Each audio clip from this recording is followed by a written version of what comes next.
Good evening everyone. और आप सभी लोगों का स्वागत है सेन एकेडमी ऑफ मीडिया पर। आज इस बार का नेट का एग्जाम का रिजल्ट आ चुका है। जो जून अटेम्प्ट हुआ था, जून 2023 का रिजल्ट आया है। और आपको पता है कि नेट और जेआरएफ एक नेशनल लेवल का एग्जाम। तो जेआरएफ वो एग्जाम है जिसको क्वालिफाई करने के बाद अगर आप पीएचडी करते हैं तो पूरे 5 साल के दौरान, पीएचडी के 5 साल के टेन्योर में आपको हर मंथ एटलीस्ट 35,000 पर मंथ आपको मिलते हैं। और एक एक बहुत अच्छा अमाउंट, बहुत अच्छा लिवरेज देता है आपको एक एकेडमिक करियर में।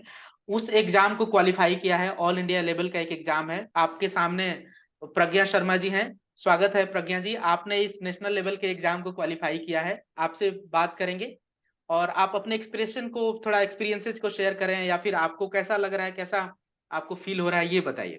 Thank you sir. काफी अच्छा फील हो रहा है। जर्नी काफी लॉन्ग रही, लेकिन उसके बाद काफी अच्छे मार्क्स के साथ पास हुई हूँ।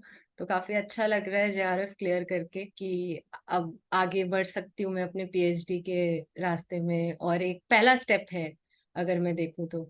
जी बिल्कुल सही कह और रही हैं।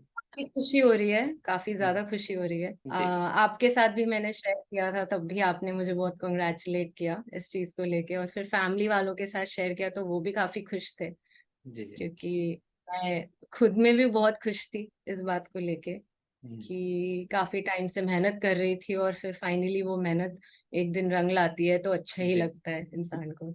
जी जी। तो पूरी फैमिली का काफी सपोर्ट होना जरूरी है। और फैमिली, आपने खुद बताया कि फैमिली भी पूरी सपोर्टिव रही है। और इसके बाद उनको भी बहुत अच्छा फील हुआ। मैं बता दूं प्रज्ञा जी के लिए कि आपने मार्क्स जो लाए हैं, पेपर 1 में आपने 72 मार्क्स आपने गेन किए हैं। और पेपर 2 में, जो कि 200 मार्क्स के होते हैं, उसमें 138 मार्क्स आपने गेन किए हैं। टोटल 210 मार्क्स यानी 210, 70% आपके मार्क्स रहे हैं। 300 नंबर का क्वेश्चन ये पेपर होता है, जिसमें 70% आपने मार्क्स किए हैं, तो एक अच्छा मार्क है। किसी भी एग्जाम के लिए 70% लाना बहुत, आजकल वनडे एग्जाम में बहुत मुश्किल होता है। और इसके अलावा मैं प्रज्ञा जी के बारे में और भी बता दूं कि आप मेरिटोरियस स्टूडेंट रही हैं अपने बैचलर और मास्टर डिग्री में। आपने रैंक 1 से इवेंट मैनेजमेंट किया है आपने, और इसके अलावा आपने बैचलर ऑफ कम्युनिकेशन और मास्टर ऑफ कम्युनिकेशन किया है। और इसके अलावा जो इस बार आपके सामने जो है एक ये जेआरएफ का एग्जाम, जेआरएफ का रिजल्ट इस बात का परिचायक है कि आप खूब अच्छे तरीके से आपने मेहनत किया है। लर्नर्स के लिए बहुत सारे सवाल होते हैं प्रज्ञा जी, वो उसमें से दो चार सवाल आपसे जरूर पूछना चाहेंगे। लर्नर्स का ये सवाल, ये पहला ये होता है कि क्या कारण रहा, कौन से वो मोटिवेटिंग फैक्टर रहे जो आपको जेआरएफ करने के लिए प्रिपेयर किया। आपने जेआरएफ कैसे, कब चुना कि आपको जेआरएफ ही करना चाहिए। सर, ये जर्नी तो मेरी शुरुआत 1 साल पहले हुई थी, जब जी। मुझे लगा कि मुझे कुछ और ज्यादा करना चाहिए इस फील्ड में। हम्म, कुछ और कंट्रीब्यूशन करना चाहिए सोसाइटी के बेटरमेंट के लिए। हम्म, और कहीं ना कहीं मैं एक बहुत ज्यादा मेटोरियस स्टूडेंट रही हूँ। नॉलेज के हिसाब से अगर मैं देखूँ तो मुझे पढ़ना बहुत पसंद है। तो एक जगह जाकर के मुझे लगा कि मुझे कुछ और पढ़ना है, थोड़ा और पढ़ना है अपने फील्ड में। तो जी वहां से मेरा ये जर्नी स्टार्ट हुई कि हाँ, मुझे रिसर्च करना है, और मुझे कुछ अच्छे रिसर्च पेपर्स लिखने हैं, तो उसके लिए फिर मुझे जेआरएफ करना होगा। और वहीं से एक मोटिवेशन आया खुद में कि हाँ, शुरुआत करती हूँ। डर लगा था क्योंकि 5 साल हो गए थे पढ़ाई को छोड़े हुए। तो लग रहा था कि कहाँ से शुरुआत करूं, कैसे करूं। तो पहले तो रिसर्च करना शुरू किया कि क्या क्या रहेगा इस पूरे सिलेबस, क्या है, कैसा जी है। जी जी जी एंड फिर स्टेप बाय स्टेप करना शुरू किया। पेपर 1 किया। कुछ महीने तो मैंने शायद पेपर 1 ऑनलाइन पढ़ने के लिए। तो मेरे पास मेरे बैचलर्स के और मास्टर्स के काफी नोट्स रखे थे, तो मैं वही पढ़ती रहती थी। जी। वहां से मैंने पढ़ाई की, और जी, फिर मुझे आपका इस ऑनलाइन पर मिला था। इस पे बात पे लौटेंगे, लेकिन जैसे आपने कहा कि 5 साल हाँ। हो गए थे आपको, यानी 2018 के अराउंड में आपने मास्टर डिग्री किया होगा। उसके बाद से कुछ क्या हाँ। जॉब आपने किया, कुछ जॉब पे भी रही क्या आप पिछले जो इन सर, 5। 2018 में मैंने मास्टर्स किया। उसके बाद मैंने सीधे इवेंट मैनेजमेंट का ही कोर्स किया था, जो जी इवेंट मैनेजमेंट में मैंने किया था। जी उसके बाद मैंने जॉब करा कुछ जी टाइम के लिए। जी। इवेंट्स में ही किया था मैंने, वो भी, हम्म, वो मेरा हम्म, कंटेंट और इवेंट का ही प्रोफाइल था। जी जी एंड उसके बाद मैंने अपना खुद का मतलब एक साइड बिजनेस शुरू किया था प्रोडक्शन से रिलेटेड, जो जी। कि ऑनगोइंग रहा। एंड उसके मतलब just after that I thought कि मुझे थोड़ा रिसर्च में जाना चाहिए, अच्छा अच्छा, आप स्टडीज को वर्किंग और भी रही हैं, कंटिन्यू। आप मतलब ड्यूरिंग द स्टडी आप वर्किंग भी रही हैं, आप अपने बिजनेस को भी संभाला है आपने और पूरा पढ़ाई भी करी है। हाँ जी सर, हाँ जी। बहुत बेहतरीन बात है। अच्छा, हम लोग एक एक करके इस पे बात करेंगे, लेकिन प्रिपरेशन की स्ट्रैटेजी कैसे शुरुआत की आपने, इसके बारे में थोड़ा सा बताइए। स्ट्रैटेजी जो मेरी थी सर, एक चीज जो मुझे पता थी कि इस साल 3 अटेम्प्ट्स मिलेंगे करने को। तो ये जी मुझे एक क्लैरिटी थी कि मेरे पास 3 अटेम्प्ट है इस साल। तो मैंने जब शुरुआत की तो पहला मुझे ये था कि मेरा पेपर 1 थोड़ा वीक है, कुछ जी टॉपिक्स मेरे वीक है, तो मैंने पहले अपने वीकनेस पे काम करना शुरू किया। जो जी मेरे वीक टॉपिक थी, जैसे मुझे मैथ से काफी डर लगता है, जी लॉजिकल रीजनिंग से काफी डर लगता है, तो मैंने पहले वहीं से शुरुआत की। जो मुझे डर लगता है सबसे पहले मैंने वही अटेम्प्ट करने की कोशिश की। तो हम्म, मैंने उसकी स्टडीज पहले शुरू की। उसके बाद फिर धीरे धीरे जब मेरा पेपर 1 कंप्लीट हुआ, तब मैं आपके वीडियोस आपके यूट्यूब चैनल को काफी देखती थी। तो जी जी मुझे समझ नहीं आया कि मैं आपके कोर्स को कैसे अप्लाई करूं। फिर मैंने कांटेक्ट किया, फिर जी मुझे जी पता चला, तो मैंने अप्लाई किया। तो मेरा जो जी पहला अटेम्प्ट था उसमें मैंने जेन्युइनली बोलूं तो मास कम्युनिकेशन का ज्यादा पढ़ाई नहीं किया था, क्योंकि पता नहीं था कि कितना कैसे पढ़ना है। जी जी। तो जब मार्च में मेरा पहला अटेम्प्ट था जो मैंने इसी दिया, मार्च में, 2023 एंड मार्च में। उसके बाद हाँ 2023 मार्च का जो जी मेरा पहला अटेम्प्ट था, जी उसमें मेरा यही फोकस था कि मैं अपने वीक टॉपिक्स को स्ट्रॉन्ग कर लूं, ताकि मुझे आगे के अटेम्प्ट्स में मदद मिलेगी। तो उसके बाद फिर मैंने अपने मास कम्युनिकेशन पे भी आपके मदद से काफी कुछ सीखा, तो वो भी मुझे काफी हेल्प किया। एंड फिर मैंने अपना ये जून अटेम्प्ट किया था। तो मेरी स्ट्रैटेजी यही रही है कि मैं अपने पहले वीकनेस पे काम करूं। एंड कभी भी मैंने ये नहीं सोचा कि मुझे सब कुछ कवर करना है। मतलब सिलेबस इतना वास्ट है कि आप सब कुछ नहीं कवर कर सकते हो। तो मेरा यही था कि मैं जितना कवर करूं सिलेबस, उसे बहुत 100% करके करूं। उसमें कोई ये ना रह जाए कि एक हाँ, टॉपिक ये पढ़ रही कुछ हूँ तो छूट ये गया ना है, रहे हाँ हाँ। सिर्फ वो धीरे फिफ्टी धीरे परसेंट डर किया है। डर को बढ़ाता है, डर क्रिएट करता है अंदर, अगर छूट जाता है तो। हाँ हाँ, जी सर। वो नॉलेज गैप जो क्योंकि है वो डर हमेशा को सताता अगर है। हम जीत लेंगे तो ही हमारे जो बाकी जो हमारे स्ट्रॉन्ग पॉइंट है हम उस पे काम कर पाएंगे। अच्छा, ये जैसे आपने कहा कि पूरे आप 2018 में आपने मास्टर किया, फिर उसके बाद इवेंट मैनेजमेंट का कोर्स किया, फिर आप अपने प्रोडक्शन हाउस आपने चलाया, और उसमें एक हाँ एंटरप्रेन्योर होना, और उसके बाद फिर इस तरीके से इस रिसर्च के फील्ड में आना, पीएचडी के फील्ड में आना, इस पूरे जर्नी में, और इसके पहले भी अगर आपको कोई इस स्टडी के जर्नी में कोई चैलेंजेस आए हैं तो उन चैलेंजेस का जरूर जिक्र करिए। देखिए किस तरीके से चैलेंजेस आपके जर्नी में आए, किस तरीके के चैलेंजेस रहे। चैलेंजेस अगर मैं बात करूं तो कहीं ना कहीं जब मैंने शुरुआत की थी तो मुझे लगा था कि मैं मतलब कैसे करूंगी, क्योंकि बहुत लंबा गैप हो गया है, सब कुछ हो गया है। फैमिली फ्रंट पे भी अगर मैं बात करूं तो इनिशियली तो सपोर्ट इतना नहीं रहता है कि आप क्यों अपना काम छोड़ के फिर वापस से एक नई जर्नी शुरुआत कर रहे हो। जी जी। और इस एज में आकर के तो एज अ गर्ल आपको इतना सपोर्ट नहीं रहता है, बट धीरे हम्म धीरे उन्होंने हम्म भी देखा कि मैं काफी मेहनत कर रही हूँ, तो हम्म वो भी हम्म, एक काफी हेल्प हुआ मेरे लिए। जब जी मैं अपने आखिरी के दिनों की बात करूं, जो मेरे लास्ट के 2-3 महीने थे, जी जी तब मैंने काफी स्ट्रगल फेस किया। शायद मैंने आपको भी बताया था, मतलब मैंने जी ज्यादा नहीं बताया होगा, बट बताया था कि मेरी हेल्थ ठीक नहीं रह रही है, जी जी जी जिसकी जी। वजह से मैं लाइव वीडियोस काफी नहीं देख पाती थी। हम्म। तो रिकॉर्डिंग देखना पड़ता था। हम्म, एंड फिर मेरे फैमिली में मेरे मतलब फैमिली मेंबर्स की भी हेल्थ थोड़ी सही नहीं थी उस जी जी। पीरियड में, तो मुझे काफी ध्यान उनके तरफ भी देना था, साथ में हम्म पढ़ाई भी करनी, साथ में अपना हम्म काम भी देखना है।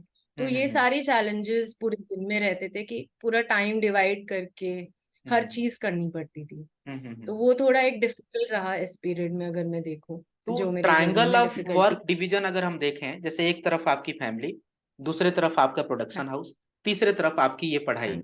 इसमें वर्क लाइफ बैलेंस बना पाना वो कितना चैलेंजेस रहता होगा? क्या कई बार फ्रस्ट्रेशन भी होते होंगे कि मैं इस आज पढ़ नहीं पाई, या फिर आज मैं ये काम नहीं कर पाई, उससे कैसे टैकल करते हैं?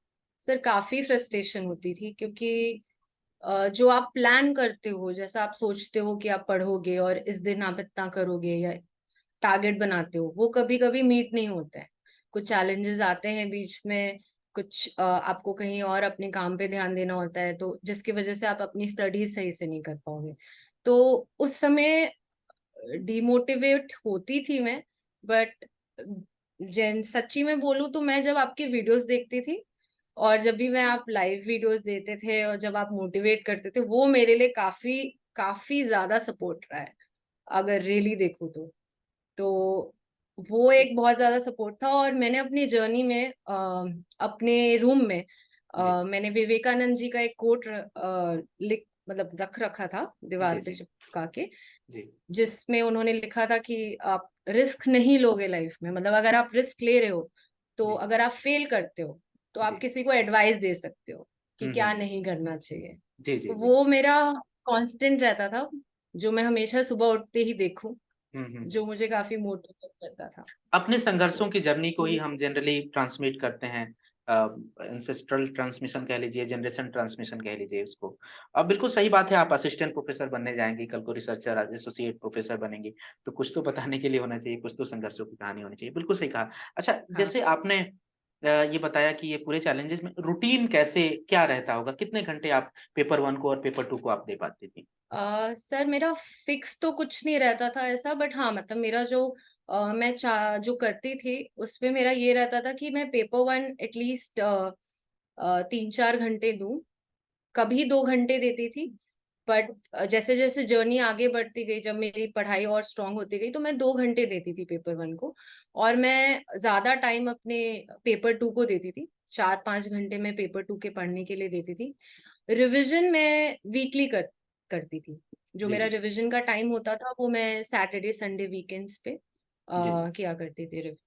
ये प्रिपरेशन की पूरी पीरियड कितनी रही? आप कितने दिनों तक आपने प्रिपेयर किया? और शुरुआती के जैसे समय में कितना आपने टाइम दिया और बाद में फिर कितना टाइम? मैंने शुरुआत जो प्रिपरेशन की थी वो लास्ट ईयर अगस्त में की थी। जी अगस्त से मैंने शुरुआत की थी। जी इनिशियली मुझे ज्यादा टाइम देना पड़ता था जी। पढ़ने के लिए, क्योंकि हुँ, काफी सिलेबस कवर करना था। हुँ, बट काम भी रहता था, इस वजह से उतना टाइम तो नहीं, पर दिन में मैं कोशिश करती थी कि एटलीस्ट 6 घंटे तो पढ़ाई को दूं, कम से जी, कम। जी। हुँ, हुँ, तो धीरे धीरे वो बढ़ता गया, जब काम थोड़ा कम रहता था तो ज्यादा टाइम पढ़ती थी, हुँ, 8 घंटे कभी पढ़ती थी। जी, फिर एंड के फिर आगे के जर्नी में जब एंड आया दो हुँ, तीन महीने पहले, हुँ। तो मैं ज्यादा मार्च टाइम वाले की अपनी बात पढ़ाई कर रही हैं, मार्च में शुरू अटेम्प्ट की करी। बात कर रही हैं। मार्च अटेम्प्ट हाँ में जी, जब आया, अच्छा, मार्च। अच्छा। जी, हाँ, मार्च से तो मैंने पूरा ही टाइम अपना पढ़ाई को ही दिया, क्योंकि अच्छा, 3 महीने बचे थे। तो मेरा यही था कि मुझे ज्यादा से ज्यादा हुँ, हुँ, चीजें पढ़ के उसे रिवाइज भी करना होता है। हुँ, हुँ, तो हुँ, बस हुँ, वही जी, था कि पढ़ के और रिविजन पे टाइम दूं। बिल्कुल। तो और जब आपने वो सिलेबस कवर करना है, तब ज्यादा टाइम देना पड़ता है, और जी, फिर धीरे धीरे टाइम डिवाइड करते हैं, रिवीजन को ज्यादा देते हैं। वैसा कंटेंट के ही। लेवल पे कई बार समस्याएँ आती हैं कि कहाँ से पढ़ें, कैसे पढ़ें, कितना पढ़ें, कहाँ से शुरुआत करें? इस कंटेंट के लेवल पे पेपर 1 और पेपर 2 आपने इसको कैसे सॉर्ट किया, कैसे सॉर्ट आउट किया, ये ज़रूर बताइए कि कहाँ से आपने डिसाइड किया कि मुझे ये कंटेंट मेरे लिए रिलेवेंट है, पढ़ना चाहिए या नहीं पढ़ना चाहिए? पेपर वन का जो मैंने कंटेंट एक्सेस किया था, वो काफी यूट्यूब पे तो काफी फ्री मटेरियल्स, फ्री वीडियोस हैं, जी, तो मोस्टली मैंने वहीं से पढ़ाई करनी शुरू की थी। जी। और वहां से अपने आप को और वीडियोस देख देख के टॉपिक वाइज पढ़ाई की थी। हुँ, हुँ। एंड गाइड्स भी हैं काफी मार्केट में, वो भी जी, मैंने यूज किया था जी, जी, सिलेबस को एक बार समझने के लिए। जी, तो वहाँ केवीएस मदान करके जो पेपर वन का एक जी, बुक जी। है, वहां से पियर्सन मैंने। पब्लिकेशन का, जी, हाँ जी, जी। वो मैंने पेपर वन के लिए यूज किया। पेपर टू तो मैंने कम्प्लीटली, अगर मैं बात करूँ तो मैंने आप ही का सारा नोट्स हुँ, हुँ। पढ़ा है जी, जी। पेपर टू के लिए। तो अच्छा, उसके अच्छा। लिए मुझे और कहीं जाने की जरूरत नहीं पड़ी, पेपर हुँ, टू हुँ। मैंने वहीं से पढ़ा। हाँ, और एक दो शायद केवल जे कुमार बुक मेरे पास बैचलर से रही है, जी, जी, तो जब शुरुआत की तो उसको पढ़ना शुरू किया था वहीं से। जी, जी। तो अच्छा। वो तो आपने ये किताब पूरा मैंने। कंटेंट जब आपको पता चल गया कि ये रिलेवेंट कंटेंट है और मैं यहाँ से पढ़ूँगी तो मेरा हो जाएगा। उसके बाद से अगर मैं पूछूँ कि कंटेंट पढ़ने के बाद प्रीवियस ईयर क्वेश्चन का कितना रोल रहता है? रिवीजन का कितना रोल रहता है? रिवीजन का काफी रोल रहता है सर, ये इसलिए मैं बोल रही हूँ क्योंकि आ, 1 महीने पहले तक मुझे ये लग रहा था कि शायद मुझे चीजें रिवाइज करना ज्यादा इम्पोर्टेंट है, जब लास्ट के 1-2 महीने रहे थे तो मैंने रिविजन पे ज्यादा फोकस किया। जी मैंने जी। एक्स्ट्रा जो भी नया पढ़ना था वो तो पढ़ी, लेकिन ज्यादा फोकस मेरा ये था कि जो मैंने पढ़ रखा है उसको और अच्छे से प्रिपेयर करूं। हम्म, तो रिवाइज करना बहुत जरूरी होता है। अगर आप एंड टाइम में अगर आप 2-3 घंटे दे रहे हो कुछ नया पढ़ने के लिए, तो आपको ज्यादा टाइम, कम से कम 4 घंटे रिवीजन को देना चाहिए। क्योंकि हम्म, बहुत सारा रिवाइज करना होता है, तो आपको एटलीस्ट इतना देना चाहिए रिवीजन के लिए। रिवीजन बहुत काम आता है। अच्छा। अगर मैं एंड टाइम की बात करूं, और प्रीवियस ईयर क्वेश्चन जी। स्टार्टिंग से जी जी बोलिए। स्टार्टिंग से भी करना चाहिए। एवरी हम्म डे अगर आप 1 घंटा दो तो अच्छा हम्म रहता है। नहीं दे पा रहे हैं तो एटलीस्ट एक दिन तो वीकली देना चाहिए रिविजन को। हम्म। अच्छा, दो इम्पोर्टेंट बैरियर्स कह लीजिए लर्नर्स के लिए। एक तो मैथमेटिकल रीजनिंग और डेटा इंटरप्रिटेशन पेपर वन के लिए, हालांकि अलग अलग लोगों के लिए अलग अलग हो सकता है। कुछ लोगों के लिए रीडिंग कम्प्रिहेंशन थोड़ा सा टफ लगता है। पेपर टू में फैक्चुअल इंफॉर्मेशन आजकल ज्यादा आ रहे हैं, पैटर्न चेंज हुआ है। तो इसको आपको क्या लगता है कि इस बार फैक्चुअल इंफॉर्मेशन आपके लिए चैलेंजिंग रहे या नहीं रहे, और अगर रहे तो आपने कैसे ओवरकम किया? फैक्चुअल फैक्चुअल तो सर आता ही है, हर बार जी आता है। जी जो आपका यूनिट 1 है वहां से काफी फैक्चुअल क्वेश्चंस आते हैं। जी। तो थ्योरीज हो गए, थ्योरीज और सारे हम्म थ्योरीज के जो थ्योरिस्ट्स हैं उनका हम्म डेट्स काफी आते हैं। न्यूज़पेपर्स के डेट्स, ये सब रहता है। फैक्चुअल तो काफी रहता है, बट इस बार जो नया चेंज देखने को मिला वो ये था कि करंट अफेयर्स से काफी क्वेश्चंस आए थे। जी। तो मुझे लगता है कि फैक्चुअल पे भी फोकस करना चाहिए, बट करंट अफेयर्स को भी फोकस में रखना चाहिए, हम्म। ताकि और बेटर प्रिपरेशन हो सके। फैक्चुअल इंफॉर्मेशन को याद कैसे रखा जाए, कुछ तरीके? सर फैक्चुअल इंफॉर्मेशन जो मैं कभी मतलब मैं मगअप नहीं कर सकती हूँ, मुझे डेट्स नहीं याद होते हैं। जो मैं जिस तरीके से याद करती हूँ वो एक कहानी के तरीके से याद करती हूँ, हम्म कि पहले ये आया था, फिर ये हुआ, फिर ये इस इवेंट के होने के वजह से ये हुआ। तो इस हम्म तरीके से मैं एक प्रोसेस में हम्म। उसको याद करती हूँ। कोहेरेंस होना चाहिए, कनेक्ट होना चाहिए, डॉट टू डॉट, हाँ, एक कहानी कनेक्ट बननी होना चाहिए। बहुत जरूरी है, कि हम्म डेट्स इतनी आपको शायद रिकॉल नहीं होंगी अगर आप हम्म उसे अगअप करके जाओगे और पेपर में आपको सोचते रहोगे तो टाइम वेस्ट होता है। अगर आपको हम्म एक इवेंट्स का कोरिलेशन पता है हम्म तो इट्स मोर इजी कि आप याद कर पाओगे, रिकॉल हम्म जल्दी होगा पेपर में। तो मुझसे जी। तो डेट्स कभी नहीं याद होते, ओके। बट एक रिलेशन जी। पता होता है तो उस बेसिस पे मतलब याद आ जाता है।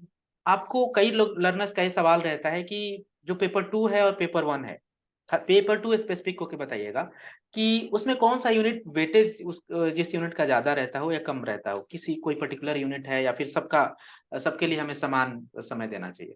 सर मुझे लगता है कि सबको उतना ही इम्पोर्टेंस देना चाहिए, क्योंकि जब मैंने पहला अटेम्प्ट किया था तब जी। मैंने देखा था कि शायद पेपर 1 में रिसर्च से ज्यादा क्वेश्चंस आए थे। हम्म बट अभी जो सेकेंड अटेम्प्ट दिया है उसमें टीचिंग एप्टीट्यूड, कम्युनिकेशन, यहाँ से ज्यादा क्वेश्चंस आए हैं। रिसर्च से क्वेश्चंस आए हैं बट 1-2 ही क्वेश्चंस आए हैं। पेपर वन की बात तो करें तो। ये, जी हाँ, तो मुझे लगता है कि सारे यूनिट्स को इक्वल ही वेटेज देना चाहिए, किसी को जी। कम ज्यादा नहीं देना चाहिए। क्योंकि हम्म सवाल कहाँ से पूछे जाएंगे ये किसी को नहीं पता होता। हम्म एंड पेपर 2 की बात करूँ तो हाँ, आपका जो बेस है वो बहुत क्लियर होना चाहिए जी यूनिट्स को लेके। जी। यूनिट 1 काफी इंपॉर्टेंट रहता है। पेपर 2 की बात करूँ तो वहां से काफी क्वेश्चंस आते हैं। हम्म। आजकल न्यू मीडिया से भी क्वेश्चन काफी पूछे जा रहे हाँ हैं, एंड करंट अफेयर्स काफी पूछे जा रहे हैं। हाँ, इस बार तो चेंजेस, बिल्कुल आपने सही कहा कि इस बार ये चेंजेस देखने को मिला है कि करंट अफेयर्स ऑन मीडिया के जो हाँ जी। होते हैं उस पे ज्यादा क्वेश्चन आते हैं। अच्छा, इस पूरे जर्नी के दौरान जो अभी आप लर्नर्स इस बात से भी बहुत ये हैं, चिंतित हैं कि अब क्या किस तरीके से पढ़ा जाए, जो चेंज पैटर्न है उसके लिए कैसे पढ़ा जाए, तो आप उनको क्या सजेस्ट करना चाहेंगे? करंट अफेयर्स की अगर मैं बात करूँ तो वही आपको न्यूज़ वगैरह काफी अपडेटेड रहना होगा। जी। थोड़ा अपने फील्ड से रिलेटेड चीजों के बारे में पढ़ते रहना होगा। हम्म, न्यूज़पेपर्स हो गए उसमें से आर्टिकल्स वगैरह देखते रहने होंगे कि क्या अपडेट है आपके फील्ड में। जी जी। तो उससे रिलेटेड तो वही है। और अगर थियोरेटिकल बात करूँ तो उससे कुछ क्वेश्चंस ऐसे भी आए थे जो कि अगर आपने देख रखा है उन, जी। मतलब एक शोज के ऊपर क्वेश्चन आया था, अगर आपने देख रखा है तो आप कर पाओगे। कभी तो सास भी कभी बहू कुछ थी, इस क्वेश्चन तो तरीके से ऐसे भी आए। क्वेश्चंस। हाँ, सास भी कभी हाँ बहू जी, थी, ऐसे कुछ करके, या फिर हाँ इस जी, बार वो एलिफेंट मेरा विश सही पर। हुआ था क्वेश्चन। अच्छा अच्छा, जी जी। वो मेरा क्वेश्चन सही हुआ था क्योंकि मैं बचपन से काफी मास, मतलब मुझे मूवीज, सीरियल्स, सीरीज ये सब बहुत पसंद है। जी। तो मैं काफी देखती भी थी, और फैमिली में भी मेरी मदर देखती थी, ग्रैंड मदर देखती ही हैं, तो उनके हम्म, साथ कभी बैठ गई तो देखना हो जाता था। जी जी। अच्छा अच्छा। तो इसलिए वो अच्छा, सही हो इस गया पूरी मेरा जर्नी सवाल। में कई बार हम अपने आप को थोड़ा सा रिफ्रेश करना चाहते हैं। क्या इंटरटेनमेंट, क्या अभी जैसे डिस्ट्रैक्शन भी होता है, उस डिस्ट्रैक्शन को कैसे मैनेज करती हैं?